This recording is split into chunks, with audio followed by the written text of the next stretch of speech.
Legal, estamos de volta com o programa Show do Esporte aqui na sua TV Rio, nessa segundona legal, dia 9 de dezembro de 2013. Para minha satisfação, recebendo os meus amigos Cleuto Cachito e também Luiz Pereira. A gente vai estar falando aqui de Campeonato Brasileiro, vamos estar falando também de Copa do Mundo, né, o sorteio da Copa do Mundo, além do Luiz estar avaliando o ano de 2013 para o Pirapora Futebol Clube. Vamos começar a falar do Campeonato Brasileiro, que teve sua última rodada neste final de semana. O Cruzeiro, né, acabou empatando com o time do Flamengo, né, pelo placar de 1-1, e o Atlético acabou empatando o placar de 2-2 contra o time do Vitória.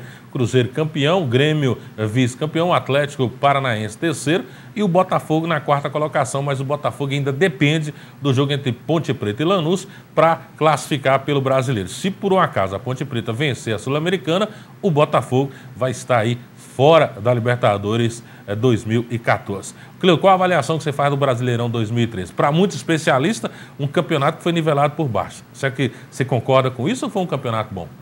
Olha, Rogério, o campeonato brasileiro sempre é um campeonato muito difícil, né? É por isso que você tem que aproveitar as primeiras rodadas, né? Para não acontecer como aconteceu com o Fluminense e Vasco, que realmente está na segunda divisão porque realmente não fez uma boa campanha no início. O Vasco, principalmente, com as suas contratações, o Juninho, o Guiçu, o André, essa contratação não deram certo, né? E o Fluminense é a mesma coisa. É por isso que a gente estava comentando aqui em off, justamente com o Luiz Pereira. Eu acho que esse negócio de você ficar mudando treinador durante a temporada, isso não resolve, porque cada treinador tem seus jogadores. Você leva 3, 4 jogadores. Aí Luiz vai para lá e leva mais 3, muda os que já estão lá, quer dizer... um exemplo bem bacana agora foi o América, né? Laranjado da segunda divisão. Perdeu a segunda divisão, não se classificou, mas renovou com o Silas, porque já vai começar com o Silas, já sabendo quem está lá. Quer dizer, eu acho que a diretoria do América acertou em manter o Silas. E o Campeonato Brasileiro é como você falou, o campeonato que o Cruzeiro, naqueles momentos que mais precisou, ele fez a diferença e depois só foi realmente manter, porque o Campeonato Brasileiro, depois que você abre 3, 6 pontos aí, fica muito difícil. Você viu que o Botafogo, até naquela rodada contra o Cruzeiro, né, estava junto com o Cruzeiro. Depois que o Cruzeiro ganhou tanto do Botafogo como do Atlético Paranaense, o Botafogo saiu fora do G4 e vem recuperar agora já na última rodada. E como você falou, vai depender do jogo de quarta-feira para ver se continua ou não, já se a Ponte Preta for campeão. A Ponte Preta que vai disputar a Libertadores de 2014. Luiz, há exatamente um ano atrás você estava lá na Laranjeiras, né, e trouxe até aqui, a gente mostrou nesse programa aqui, camisa, calção, meião, era só festa lá pelo time do Fluminense. E um ano depois, o time caiu junto com o Vasco, ou seja, teremos um clássico carioca no ano que vem na Série B. O que do céu ao inferno?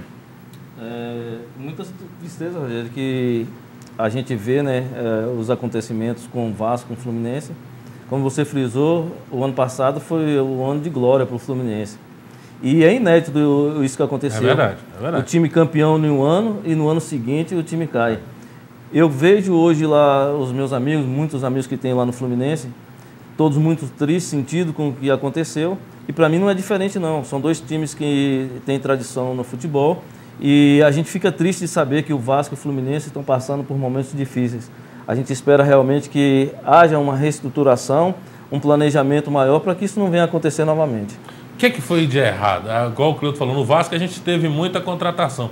E no Fluminense? De repente foi desmanchar um time no meio da temporada e isso pesou para que o time caísse para a segunda divisão. A contusão do Fred, que na minha opinião é meio time, também pesou muito para o Fluminense cair?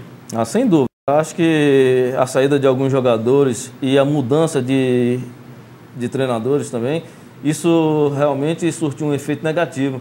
E a gente tem visto que não funciona dessa forma. Você mudar treinador, você desfazer de um elenco, entendeu? Que já está entrosado, que tem afinidade com o clube, com a torcida, isso não dá certo. Então eu acho que o Fluminense pagou um preço alto por ter desfeito, então, do time naquele momento. Cleuto, qual que é a chance do Atlético lá no Marrocos? Rogério, o Atlético, eu acho que o jogo de ontem serve muito de lição para o Atlético. Um time que vai disputar o Mundial, né? Quer dizer, são 2 partidas praticamente para o Atlético. Não pode levar em 5 minutos 2 gols como levou aquele lá, né? Verdade. E a chance, Rogério, eu acredito que o Atlético tem 50% de chance de ser campeão, como não tem. Por quê? O jogo, quando é um mata-mata, depende muito daquele momento de cada jogador. É um jogo diferente, né, Cleuto? É um jogo diferente. A gente tem exemplos na Copa do Brasil, né? Então, só que o Atlético, no momento, ele tem que focar no primeiro jogo, que deve ser o Monte Rei. O primeiro objetivo do Atlético é isso. Eu acho que ficar pensando no Bayern, se o Robin vai, se o Robin não vai, eu acho que não é por aí não, Rogério. Porque depois você faz um planejamento para uma final, o time não chega. Isso aconteceu com o Internacional. Nós já tivemos isso aí, né? E hoje o time do Messi, nós já falamos sobre isso aqui também, hoje não tem mais ninguém bobo no futebol não, né? Você vê que o Atlético disputou aí a final com o Tijuana do México, ganhou no sufoco, depois está perdendo lá de 2-0 no México, conseguiu empatar. Agora uma partida de mata-mata, tudo pode acontecer. Não é porque às vezes você ganha ou você perde que você é pior. Se você for analisar hoje, é lógico que o Bayern hoje é o favorito. Mas a gente não sabe como vai ser aquela partida ali no mata-mata. Tudo pode acontecer no futebol. E a gente tem que destacar que o europeu não dá tanta visibilidade, não dá tanta importância a esse jogo, né? Igual o sul-americano dá, né, Luiz? De repente aí que está a chance do Atlético.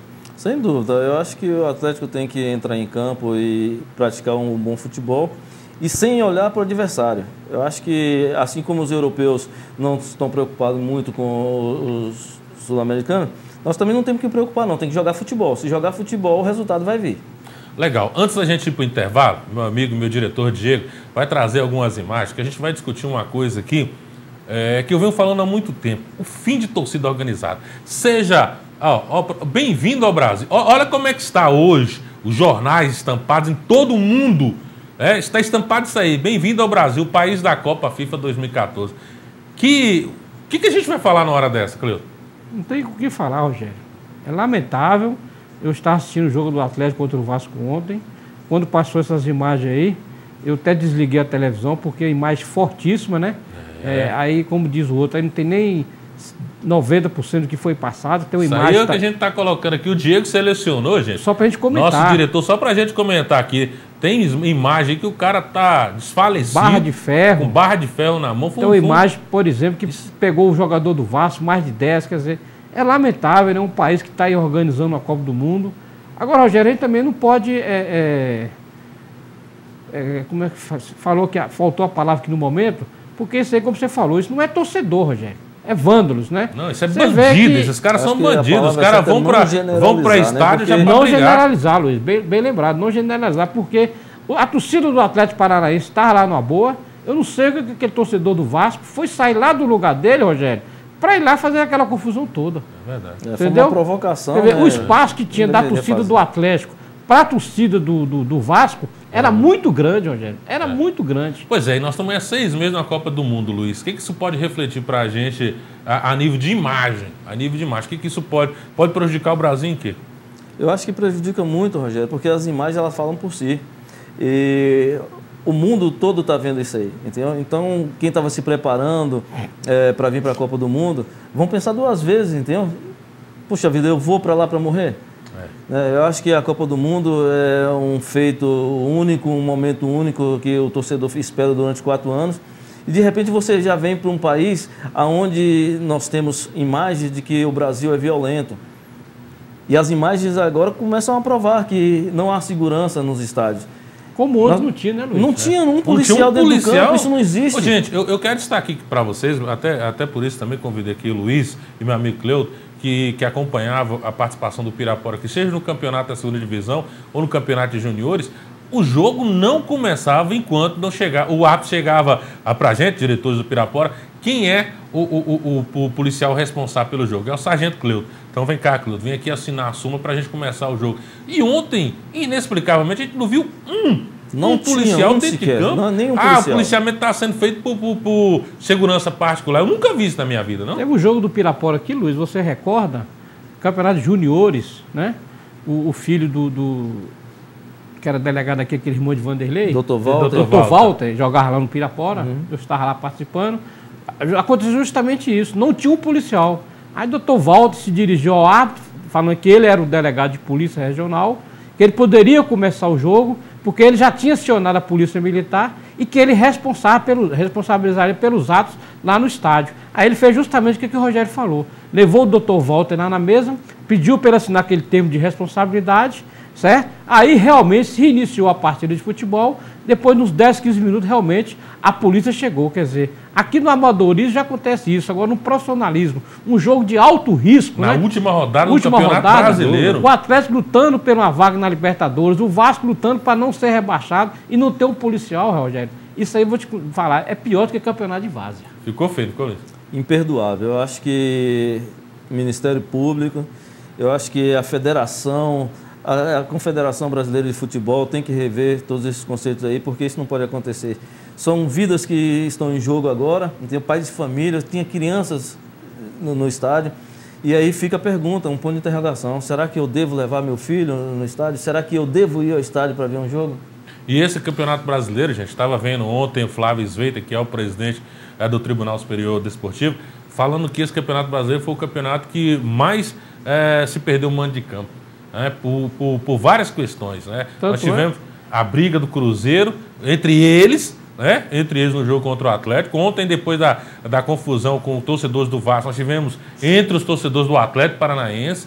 Enfim, a gente tem que rever realmente alguns conceitos, porque senão o futebol vai acabar. Tanto é, Rogério, que só para concluir aqui, o próprio presidente já determinou que no ano que vem, né, as perdas de campos voltarão a ser com os portões fechados, né? Não, porque está transferindo o jogo para outro lugar de 100 quilômetros da cidade, mas com as torcidas. Então, no ano que vem, o time que perder mando de campo, né, como o Atlético perdeu, eu acredito que o próximo jogo do Atlético, no ano que vem, será sem torcedor.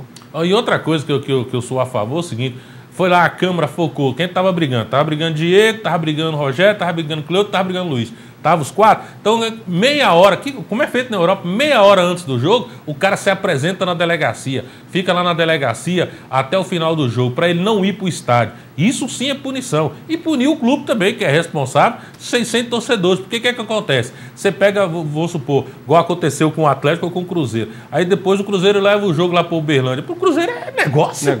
Porque aí a torcida vai encher, né? Vai encher o estádio, como aconteceu lá em Itu com o São Paulo. O São Paulo foi jogar em Itu, encheu o estádio, e aí o time não perdeu absolutamente nada. O torcedor, o time também tem que ser responsável pelos atos dos seus torcedores. Principalmente quando é a torcida organizada, que na minha opinião tinha que acabar esse negócio. Porque os caras estão financiando, na realidade são um bando de bandido. Você não vê esse tipo de ação quando é torcedor normal. Agora, pode ir. Quando aconteceu isso, você vai lá e vai ver. É torcida organizada. Time, né? Você pode ir que por trás tem uma torcida organizada, que ali fica infiltrado, que nem naquelas manifestação que a gente tinha aqui, né?